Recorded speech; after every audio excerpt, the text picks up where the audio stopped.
Ozioma Emmanuel. Nke a bụ Ozioma Emmanuel. Yes. Nke a bụ Ozioma Emmanuel. Ozioma dị mma. Ozioma bụ afọ ya. Emmanuel ọ bụ afa nne ya. Ọ si Ozioma Emmanuel. Ozioma Emmanuel. Ọ mama ya ka ị ga-ejide. Mama ya ka ị ga-ejide, ọ bụrụ ụmụaka, maka ụmụaka amara ihe ọbụla. Mama amakpụrụ ụmụaka ọmụma ka m na-akpọ.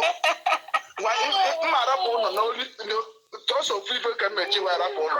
Unu ya ewere nọmba ụlọ banye n'Igbo klas were ebe a na-akụziri ụmụaka Igbo. Ebe na-asụ asụsụ Igbo unu ga-ewere nọmba unu aba na Igbo klas wọd.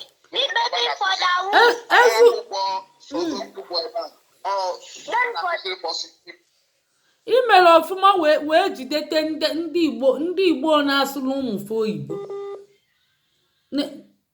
Netwọk enyewego nsogbu. Ezeudo daalụ, ị mere ọfụma. Kedu fa ikwekwane ka fa pụọ ebe ahụ maka fadala iwu oyibo anyị.